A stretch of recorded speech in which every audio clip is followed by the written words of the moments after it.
This is the Waupaca Area Public Library's Lunch and Learn.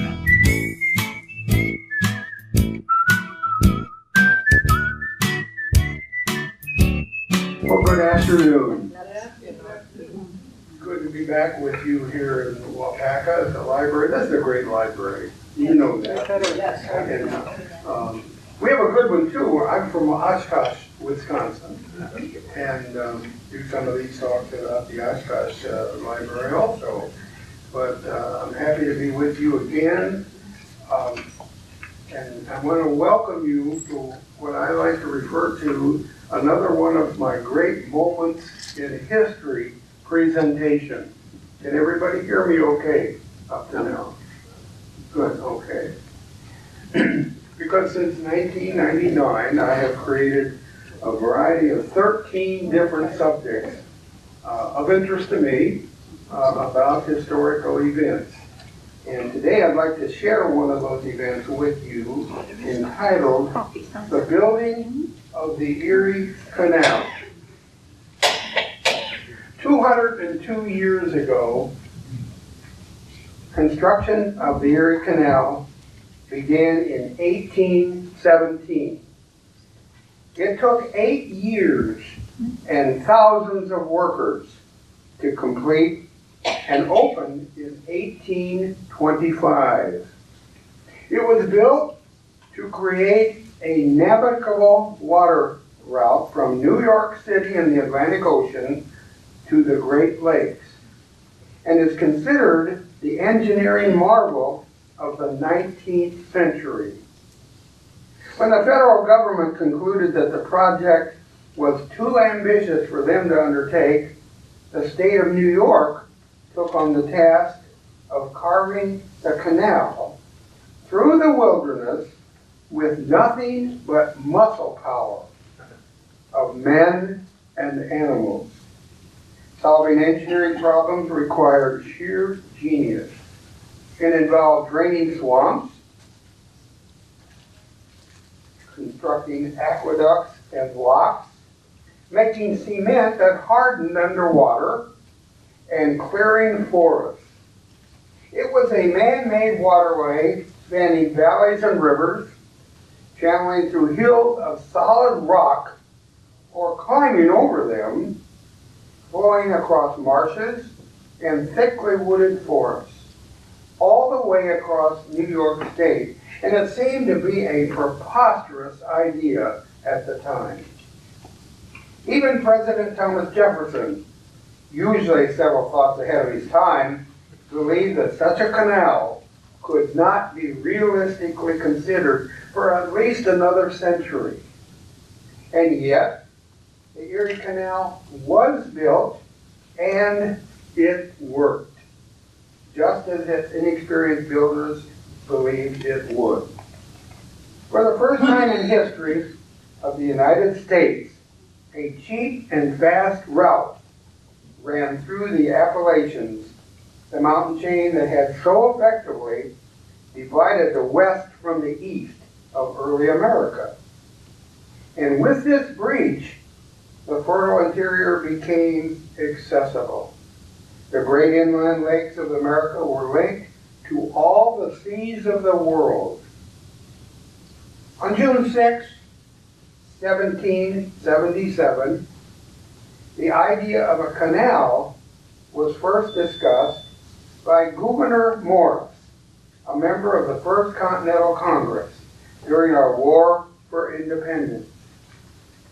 Morris was with a group of American officers when they were retreating down the Hudson River with 3,000 American soldiers from Fort Ticonderoga before General John Burgoyne's pursuing British Army. It hardly seemed a time to be talking about great plans for the future, especially something as vast as a canal to span the wilderness of upper New York. But that's what Morris chose to discuss during their retreat down the river. Morris told the American officers that the Mohawk River joins the Hudson River from the west. He painted a word picture of a waterway which would extend from the Hudson through the valley of the Mohawk all the way to Lake Erie. These waters, Morris said, quote, would carry an endless procession of boats bearing passengers and goods to and from the western territories of the new country by way of the Great Lakes. To Morris, then, goes the honor of being one of the first men to consider seriously the tremendous potential of an inland waterway cutting across New York State. By connecting the Hudson River with Lake Erie, the waterway would breach at last the extensive mountain barrier that had divided the country. It would also effectively open up trade between the East and the West. The notion of a canal connecting the eastern seaboard to the west had been an active topic of discussion for more than 20 years before construction actually began in 1817. The Appalachian Mountain Range, pictured here, posed a formidable barricade between the narrow line of states touching the Atlantic Ocean and the almost boundless lands on the other side of the mountains.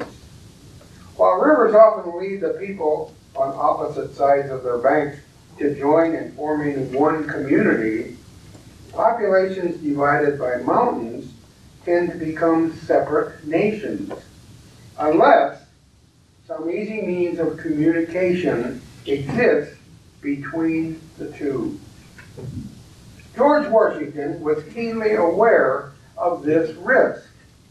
Even before the American Revolution in 1775, Washington had expressed his concern about the peril of losing the lands on the western side of the Appalachian Mountains to either France or Canada or both, unless the mountain barrier could be pierced, and soon.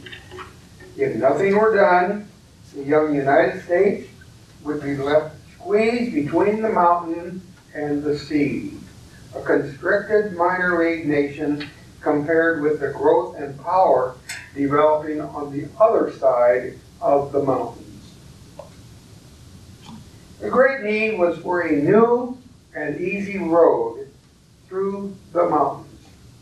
But in all the hundreds of miles of mountain country between the gap cut by the St. Lawrence River on the north and Alabama on the south, where the mountains dwindle away, there was only one real break: the valley where the Mohawk and the Hudson Rivers meet.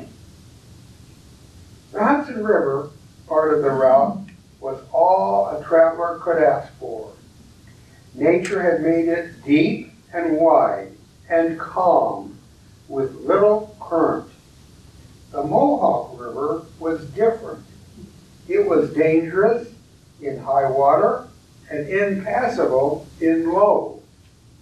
Before the Erie Canal was built, travelers heading west who took a Hudson River boat through the juncture of the two rivers were prevented from changing to another boat to continue up the Mohawk, and had to offload their possessions aboard a wagon at Albany, New York, and then travel for 17 miles over a rough land trail to Schenectady, New York, where the Mohawk River became a little tamer. From there, the travelers hired a boat to pull them up the river to Little Falls, New York, where everyone got out again while the boat was hauled around the waterfalls. Then the back-breaking work of pulling against the current began again. When the river became too small for the boat, another wagon was hired, and the westbound travelers continued overland to Lake Ontario. There, they took another lake boat as far as the Niagara River, where there was more land travel to get around the falls and rapids. Then, at Buffalo, New York, the travelers piled aboard a Lake Erie boat and crossed into the west. Yet, even with these tremendous difficulties, this was one of the favorite ways to go west. Beginning in 1792, attempts were made to provide a way by water from the Hudson River to Lake Ontario. But soon both money and enthusiasm were gone, and the rough and rocky Mohawk River was not much changed. But the workers managed to construct small locks around Little Falls and to dig a small canal. The work was crude and only partly finished, but it gave a hint of what a real waterway along this route would be. As I mentioned earlier, the Hudson Mohawke Gap is a thing of undeniable importance. It is a geographic feature composed of a pair of joined valleys that cut through the hills of the eastern United States. It offered an obvious route between the Atlantic Ocean and the lakes of the American Midwest. At one end of the gap lies the city of New York. At the time that this saga began in the early 19th century, New York was only a modest-sized port, bustling, but in no sense a metropolis of world-class power. At the gap's other end were the twin cataracts of Niagara Falls, together with the long westward chain of the Great Lakes. It might fairly be claimed that New York City owes its very existence as a world-class city to the presence and human exploitation of the Hudson Mohawke Gap. Of all the leaders of the Erie Canal, one of the more intriguing was a wheat flour merchant named Jesse Hawley.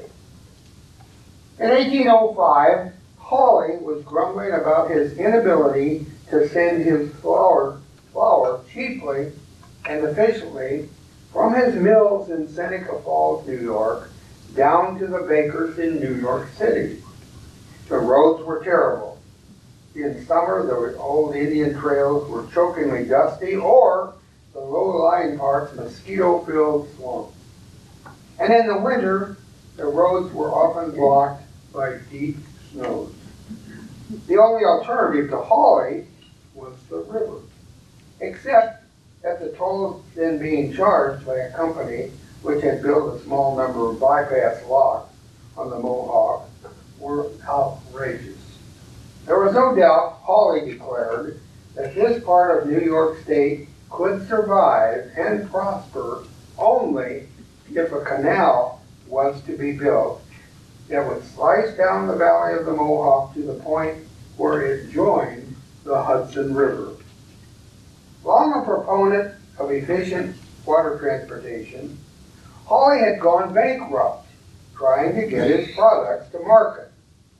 Sent to debtor's prison as a result, Hawley wrote a series of 14 essays, which were published in the Genesee Messenger weekly newspaper beginning in 1807, describing in great detail the route, costs, and benefits of what would become the Erie Canal.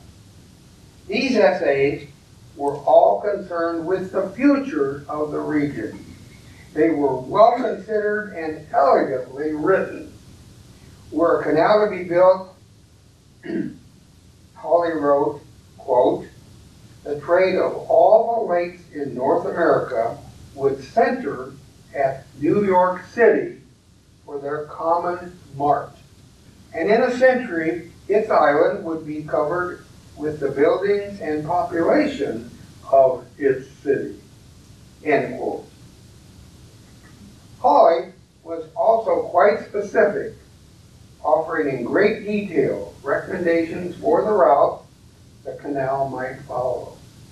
He forecast the number of locks that would be needed and the rate of ascent of the suggested route. Lake Erie is 565 feet above sea level. The Hudson River at the mouth of the Mohawk River, just 5 feet. The resulting 560 foot climb, as shown on the profile below in this slide, would have to be accomplished with 36 locks over a 363-mile route. Hawley also predicted what revenues might be expected, where the canal's water might come from, and how much the construction would cost. Finally, Hawley argued vocally, and very well, that the state of New York should finance the project.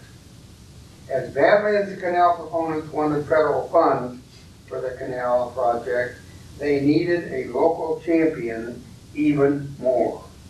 So, in 1810, Thomas Eddy and Jonas Platt from the New York State Legislature enlisted the support of Dewitt Clinton, the most powerful politician in the state at that time. At that time, Clinton was 43 years old, mayor of New York City, and the Democratic leader of the state. Clinton's decision to participate was a pivotal moment in this story.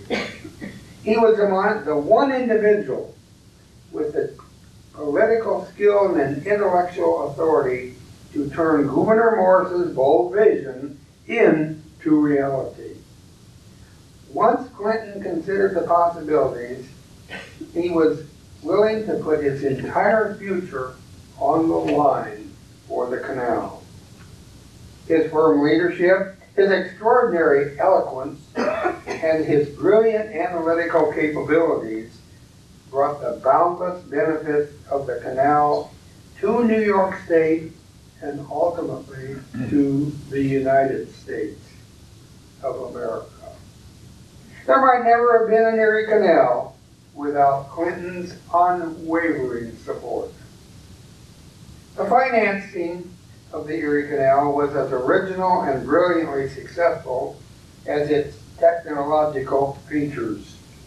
When the U.S. government in Washington finally rejected sponsorship of the canal in 1816, New York proceeded to finance the canal by selling its own bonds to the public at large and to financial markets abroad. The flow of revenues collected on the canal was so far in excess of operating expenses that the state was able to repay these bonds well ahead of schedule. Most important, Americans perceived the canal as an expression of faith in the potentials of a free society, a message of hope for a great young nation on the move. All the leaders of the campaign for the canal shared a view of how the future would unfold if the commercial connection between the East and the West could be secured. Their foresight was remarkable, as almost every feature of their wonderful dream came true. In 1817, Dewitt Clinton was elected governor of New York, and he then persuaded the New York Senate on April 15, 1817, to put up $7 million seed money for the Erie Canal construction. Naturally, with a sum like this taken from the Treasury, there would be critics and naysayers, such as Clinton's folly, along with Clinton's big ditch. But their objections were brushed aside because on July 4, 1817, 10 years after Jesse Hawley's first essays were published, construction began in the town of Rome, New York. The completion of the Erie Canal spurred the first great westward movement of American settlers, gave access to the rich land and resources west of the Appalachians, and made New York City the preeminent commercial city in the United States, as shown on this 1836 map. As a point of interest, the primary attraction of moving boats and cargo on a canal instead of on a river is in the calm and flat surface over which a canal boat can travel without having to deal with either upstream or downstream currents. A well-built boat floating on water could carry much more freight at no slower a speed than a horse-drawn wagon rumbling along a bumpy road. On most canals at that time, boats had no motive power of their own, but were pulled along by horses or mules, walking on a towpath by the side of the canal. Although this sounds like a primitive means of locomotion, in reality, it was the critical technological advantage over travel by road or by river. By allowing the boat to move smoothly along its waters, the canal avoided all the heavy human effort on rivers, spent pushing boats with poles upstream and controlling the speed of boats when moving downstream, which was a major obstacle on the Mohawk River. As a result, a canal could carry larger boats with more cargo carrying capacity than boats forced to confront the trials of river travel. Before construction had begun on the Erie Canal, a commission was appointed to study the problems of digging the canal. The commissioners traveled into the wilds of western New York to look over the path of the proposed canal.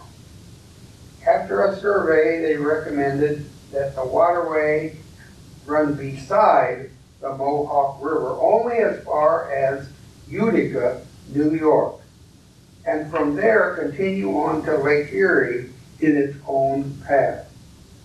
The Erie Canal project was divided into three parts: the western, the middle, and the eastern, as shown on this elevation profile map. The middle section was deemed to be the greatest priority because it would significantly extend the navigation from the existing natural waterways based upon the rivers. It also was the relatively easiest to build. The hope was that the completion of the middle section would increase public support for the project.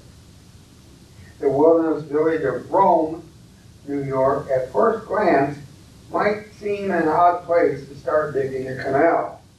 It was out on the edge of nowhere.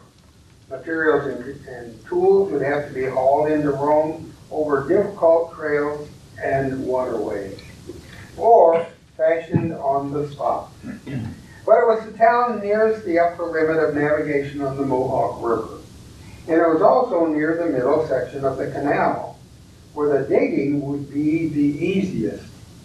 No lock or aqueduct would be needed for 80 miles in the middle section. From end to end, Hudson River to Lake Erie, the canal would be 363 miles long, as predicted by Mr. Hawley. The original channel was to be built, was to be 40 feet wide at the surface and would slope inward to 28 feet at the bottom, as shown on this slide. The water in the channel would be 4 feet deep. Along the length of the canal, there would be a towpath 10 feet wide. To overcome natural obstacles in the path of the canal, two indispensable devices were also needed: locks and aqueducts. Digging a ditch with these requirements with hand labor using axes, picks, shovels, and wheelbarrows through hundreds of miles of this primeval forest was the greatest challenge the builders of the Erie Canal would have to confront. The only sources of power at that time were human muscle, plus horses and oxen. So they devised ways to increase their efficiency without adding to their workload. The men who made up the workforce were 1/4 Irish immigrants, along with European immigrants and native-born Americans.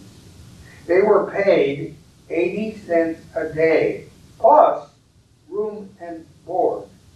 Board meaning on a wooden floor, and a daily ration of whiskey. Not a yard of ditch would be dug until the workers had cut down the countless thousands of trees, chopped them up in movable sizes, uprooted the stumps, and then turned away the staggering mess of logs, branches, and leaves. They had to clear mile after mile after mile of woods and fell trees, many of which were 6 to 7 feet in diameter. Regarding those giant trees, for instance, it was not very long before they had one man pulling them over. Someone devised a technique whereby a chain was tied high in a tree with the other end leading to a wheel, which was controlled by a woodsman with an endless screw gear. As the woodsman wound the gear with a crank, the tree was very slowly pulled over with irresistible force until the cable bent the tree so far it finally broke free of its stump and crashed to the ground. Stump, still on the earth, remained a challenge until some unsung genius came up with a stump pulling device, shown here, that was as effective as it was simple. It had 2 tremendous wheels, 16 feet in diameter, on the ends of a very sturdy axle, 30 feet long. Placed or fixed at the center of the axle was a slightly smaller wheel, 14 feet in diameter, with a broad rim which held a coiled rope. This strange-looking machine was hauled into place so it straddled the stump, and the big outer wheels were tied down to hold it steady. A chain wound around the axle was tied to the stump. A team of horses, or mules, was hitched to the end of a rope wound around the rim of the middle wheel. As the animals moved forward, pulling the rope behind them and turning the wheel, the tremendous pressure on the chain yanked the stump and its roots free of the earth. 7 men and 4 horses could pull up to 30 to 40 stumps in one day with this rig. Another problem to overcome was finding a totally waterproof material to seal the spaces between the neatly arranged stones lining the sides of the excavation, the locks, the culverts, and the aqueducts. The available common quicklime in use was unstable, breaking down under any sustained pressure. Then a young engineer, Canvas White, pictured here, uncovered a local limestone that would not disintegrate when wet, unlike other limestone tried so far. White conducted experiments with the cement until he was satisfied he had the perfect mixture to make it waterproof under all conditions. And it worked. And White also prepared the plans for all the mechanical structures such as locks and gates, as well as some of the canal boats, even while continuing to provide expert surveying work. To help supervise the canal construction, The canal commissioners selected as chief engineers two New York lawyers, Benjamin Wright and James Geddes, pictured here, whose only previous experience had been a little bit of surveying work. Both had a reputation for accuracy. Though they were not engineers by profession, the commissioners felt that the two men were competent and intelligent enough to solve the problems of construction on the job. And in the end, the commissioners turned out to be right. Another person selected was Nathan Roberts. Roberts was given the task of finding a solution to one of the greatest obstacles faced by the Erie Canal engineers. Near Niagara Falls, in the western section, a sharply rising cliff soared more than 60 feet above the surrounding land. To reach Lake Erie, the engineers had to find a way to get boats up and over this 60-foot ridge. Normally, engineers use a lock to enable boats to move between sections of a canal with different water levels. A lock has a set of gates at each end, as shown here in this slide. A boat going from a lower level enters the lock through the lower gates, which are then closed behind it. Water is let into the lock to raise the boat to the level of the higher section. Then the gates at that end of the lock are opened, and the boat passes through. Here's an example of a boat going through a lock from a higher level to a lower level. Roberts knew that it wouldn't be possible to reach the top of the 60-foot rise in the Niagara Escarpment, as it was called, with a single pair of locks.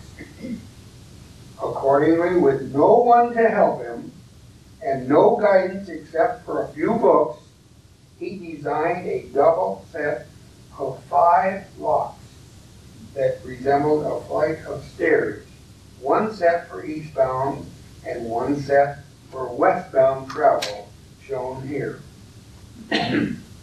Each lock had a lift of 12 feet instead of the usual 8 feet 4 inches, and was cut out of solid rock, as was the towpath on its approach to the locks. At one point on their shelf, like towpath, horses and drivers were a dizzy 60 feet above the canal, as shown in this lower picture of this slide. In the upper picture, this section of the Erie Canal involved deep cutting, frequently through solid rock, between Buffalo and Lockport, New York, to keep the level below that of Lake Erie. Nothing this difficult had ever been done before, and Robert's Flight of 5, as it was called, became one of the great wonders of this construction project. Another challenge the engineers faced was how to get across rivers and creeks. The solution was an aqueduct bridge, which had to be wide enough for the canal itself and for the towpath alongside of it. Here's a good example of an aqueduct, all done by hand on building those. The Erie Canal required 18 aqueduct bridges. One of the longest crossed the Genesee River at Rochester, New York. Over 800 feet long, it was built of huge stones, all of which had to be quarried and shaped by hand. Like the Flight of 5, the bridge at Rochester was admired as another one of the most amazing accomplishments of the canal. Here's another great picture from 1825 of the Genesee River aqueduct. The middle section was finished in 1820.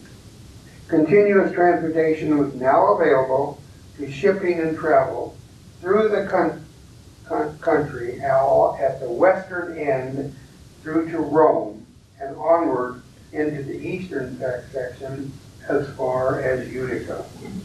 Toward the end of 1820, construction crews started work on the stretch running east from Utica to Albany and the terminus of the canal at the Hudson River. By the end of 1821, navigation on the eastern section was opened on the stretch 24 miles from Utica to Little Falls, as shown here, and the difficult excavation from Little Falls to Albany was well advanced. The landscape of Little Falls was the most defiant in the entire valley, described by one traveler as the, quote, wildest place on the canal, end quote. By November 1821, engineers began to fill the canal with water through the grueling 62-mile eastern section from Little Falls to Schenectady. This passage, as shown on this profile slide, was rocky and full of rapids. 13 locks with a total drop of 90 feet were necessary at this point. The work became even more demanding below Schenectady, where the land dropped over 200 feet in the 16 miles to Troy, New York. 53 locks had to be constructed in the 100-mile stretch between Albany and Schenectady. Also, 2 aqueducts were needed. One was 744 feet long at Little Falls, with 3 huge stone arches 30 feet high. The other at 1,188 feet long at Schenectady, with 26 piers supporting it, pictured here. This was the longest of the 18 aqueducts on the canal, all by hand. Later, in 1824, when the whole complicated and treacherous eastern construction from Utica to the Hudson River was complete, with all the daunting obstacles overcome, the commissioners could hardly believe their extraordinary achievement. Their report of that year admitted that if construction had begun there without the experience gained from the earlier work on the relatively easy middle section, building the canal would have been unsuccessful, and the completion of the project would have possibly been postponed for decades. The western section of the Erie Canal was the last section to be finished. With its completion, the entire canal was about ready to open. A small number of unfinished details remained. They built way locks at Troy, Utica, and Syracuse, in which boats weighed in to determine the amount of toll that they had to pay. Incidentally, over a period from 1824 to 1882, the total tolls collected amounted to about $121 million. Then after 8 years at a cost of $7.143 million, the Erie Canal construction was officially completed on October 26, 1825. It was acclaimed as an engineering marvel that united the country and helped New York City become a financial capital. The event was marked by a statewide grand celebration, culminating in successive cannon shots along the length of the canal and the Hudson River. A 90-minute cannonade from Buffalo to New York City. A flotilla of boats led by Governor Dewitt Clinton aboard the Seneca Chief, pictured here, sailed east from Buffalo to New York City in 9 days. Clinton then ceremoniously poured Lake Erie water into New York Harbor to mark the wedding of the waters, as it's called. On its return trip west, the Seneca chief brought a cake of Atlantic Ocean water back to Buffalo to be poured into Lake Erie by Buffalo Judge Samuel Wilkerson. When the construction of the canal was complete, and it was at long last time to celebrate the wedding of the waters, Dewitt Clinton spoke with more brevity and simplicity than with his usual flourishes. But he had the spirit of the occasion when he ended the ceremonies with these gentle words, quote, "And may the God of heavens and the earth smile most propitiously on the work and render it subservient to the best interests of the human race," end quote. When the Great Waterway was completed, it received worldwide attention and awe. Many writers called it the 19th century wonder of the world. Canal songs were composed across the country for various venues. Vaudeville shows commonly included stories and songs about the famous waterway. One of the most popular was the Erie Canal song, "Low Bridge, Everybody Down," written in 1905 by Thomas Allen. Almost every school child in the country from the early 20th century to this day has learned the first verse pictured here. The line, the first verse, "I've got a mule and her name is Sal, 15 miles on the Erie Canal. She's a good old worker and a good old pal, 15 miles on the Erie Canal." Almost every school child in the country from the early 20th century to this day has learned the first verse. The line 15 miles on the Erie Canal refers to the distance that a team of mules or horses would pull a canal boat along the towpath before being replaced by a fresh team of animals. Anybody ever sing that song? Oh, of course. Raise your hand, yeah. I thought I get that every time. And the warning cry about bridges was common because many of them were built as low as possible to save money. And low bridges connecting lands divided by the canal could also push inattentive passengers overboard sitting on the roof, taking in fresh air and sightseeing unless they lay down on the top. In summary, construction began in 1817, and it took 8 years, thousands of workers, and $7.143 million to complete. Solving engineering challenges required sheer genius and involved draining swamps, constructing aqueducts, making cement that hardened underwater, clearing forests, and building the massive locks. And when finished, Clinton's big ditch covered 363 miles, was about 40 feet wide and 4 feet deep, and rose 565 feet through a series of 83 locks. When the waterways opened in 1825, it unlocked the floodgates to western settlement. Even though within decades it would be eclipsed by the railway, the Erie Canal was an important and cheap mode of transportation goods across the state for more than a century. The Erie Canal reduced travel time in half and slashed shipping costs 90%.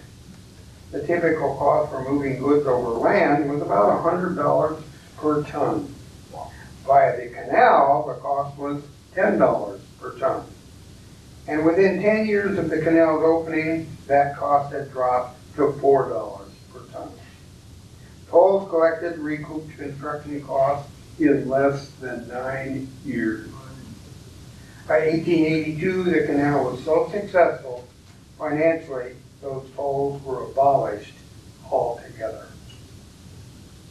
Although it has been envisioned as primarily a commercial channel for freight boats, passengers also traveled on the canal packet boats, sitting inside and on top as they went down the canal. In 1825, more than 40,000 passengers took advantage of the convenience and beauty of canal travel. In the year 2000, the United States Congress designated the Erie Canal a National Heritage Corridor to recognize the national significance of the canal system as the most important works of civil engineering and construction in North America. And it continues to be enjoyed today by many boaters, hikers, joggers, bicyclists, as well as cross-country skiers in the winter as a recreation and tourist attraction. And it's been worked over, widened, deepened many times over the years from that original digging that they did back 200 years ago. And now you know the rest of the story. And I thank you for your interest in what I like to refer to as another great moment in history. And these are the resources that I used, and some of them are over on my right here in my resource table. If you'd like to take a look at those, you're welcome to do that. And then this slide is, how many of you have been on programs before today? These are the 13 presentations that I have made to this group here at Waupaca Library over the years, as was mentioned by Patsy back when before PowerPoint projectors even. And I'm still doing these all over the state of Wisconsin and even up in Fairbanks, Alaska, where my oldest daughter has lived for over 30 years and was a school teacher. I visited every year and still do. And she put me to work doing stories, which I love. So with that, I say again, thank you very much. Has anybody been to see the Erie Canal? I have not yet. You have? Anybody traveled to the Erie Canal? Some groups are flying. But I guess I've got that tentatively on my shoulder. I never spent much time on upper New York State. It was a wonderful construction down there. And I try to emphasize, the thing that's amazing to me is it was hand built. Power tools were just coming in by steam. Not too many years before 1817, when it was first finished. Just amazing what they did with hand tools. They had some black dynamite, not what they have today. When they built the Transcontinental Railroad out of the west, they blew up a lot of things. In the Panama Canal, you built a lot of power equipment in building that. That took a lot longer and cost a lot. But not as long as the Erie Canal.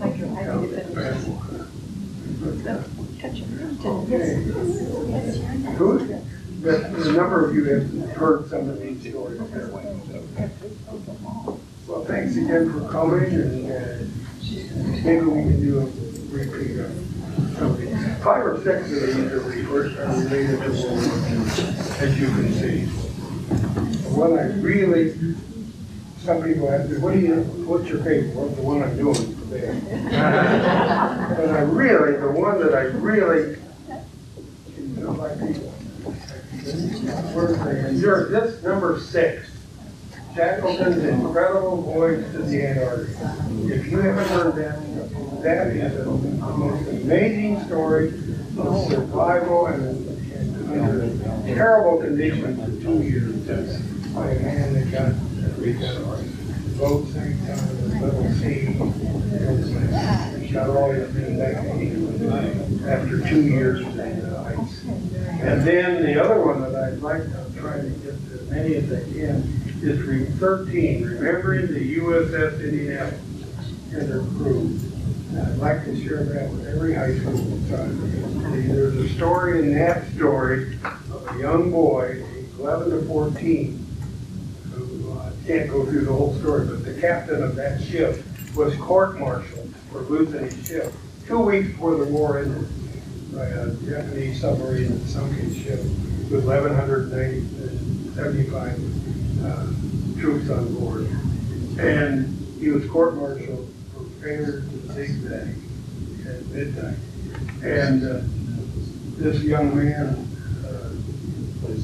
went before Congress with 10 or 11 survivors standing behind him and got this 51 years after that event happened in 1996 and got that captain exonerated. Yeah. And at the age of 14, he testified, the youngest child ever testified before a congressional committee like that. And that's a wonderful story.